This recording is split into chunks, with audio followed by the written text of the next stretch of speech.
Отвори книгата, влез сега, там където се случват чудеса. Във вълшебният свят на балета ела, с Мая и Лоли ръка за ръка полети. Вълшебната книга на чудесата ярко блести.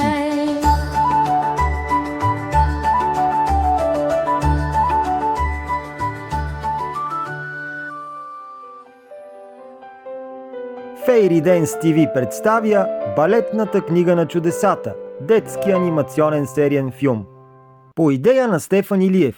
Епизод 1, когато балетът започна.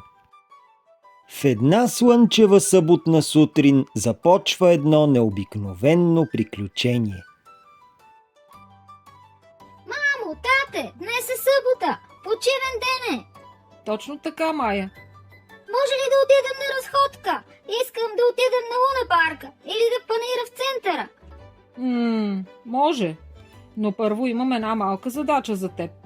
Каква задача? Да подредиш стаята си хубаво. Когато приключиш, тръгваме на разходка. Обещавам, ще подредя всичко. Майя се качи в стаята си и започна да подрежда. Тя много искаше да се справи по-бързо, за да може да отиде на панира. Играчките тук, мечето в кутията. О, толкова много неща. Понякога най-големите чудеса се крият точно там, където най-малко ги очакваме. И тогава Майя видя нещо странно. Книга, която никога не беше виждала. Тази книга не съм я виждала до сега. Балетната книга на чудесата. Балет? Толкова много обичам балета. Някой ден искам да стана балерина. Книгата започна да свети. Какво е това?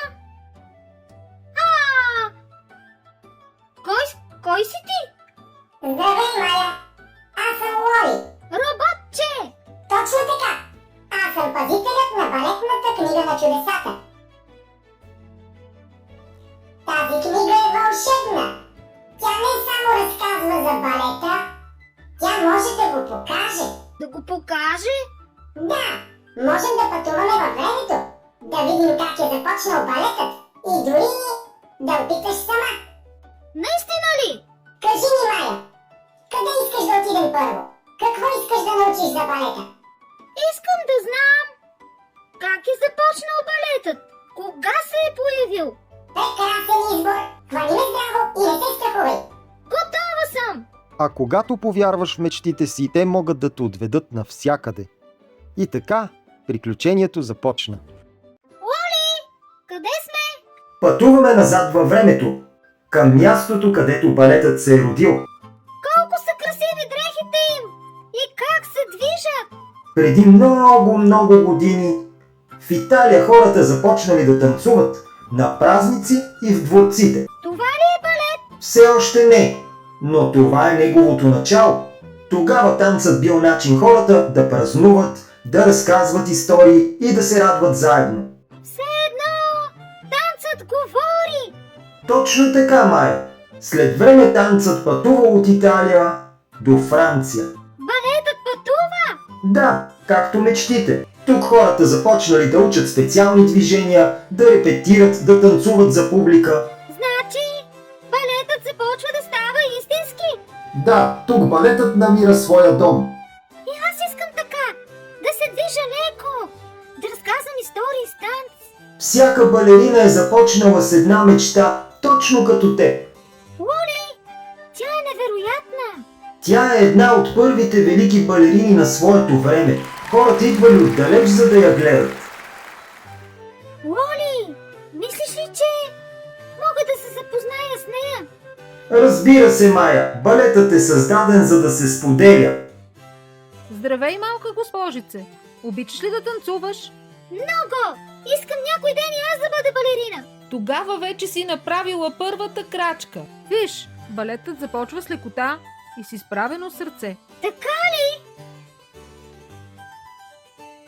Май не беше съвсем правилно. Не е важно да е съвършено. Важно е да танцуваш с радост. Точно така. Лоли, усетих го. Това е магията на балета. Тя живее в движението. Мисля, че е време да се върнем у дома. Благодаря ви! Никога няма да забравя това! Балетът винаги ще те чака. Уоли! Аз научих толкова много! И това е само началото. Беше страхотно приключение! Благодаря ти, Уоли! За мен беше удоволствие. Не! Сигурно вече е много късно! Може би няма да успеем да отидем на панаира! О, не, Майя! Минали са само 5 минути. Само 5 минути! Но ние бяхме там толкова дълго! Да, но в балетната книга на чудесата времето тече по различен начин. Майя, готова ли си? След малко тръгваме. Да! Чули? Значи още можем да отидем! Разбира се, хайде обличай се и отивай да се забавляваш. Ами ако тата и мама те видят? Не се тревожи, Майя, ще се престоря на играчка. Наистина ли? Да, ще стоя тихо и кротко и ще те чакам за нови приключения. Ще се върна! Обещавам! Знам.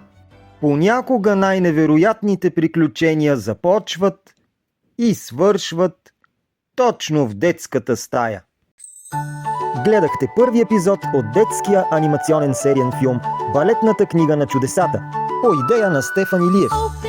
Текста четоха артистите, разказвачи Уоли, Стефан Илиев, Майя и майката Стефания Зафира, сценарий, режисура и монтаж Стефан Илиев. Очаквайте следващият епизод, в който Майя и Уоли ще ви заведат на още едно вълшебно място, а до тогава мечтайте, танцувайте и се забавлявайте.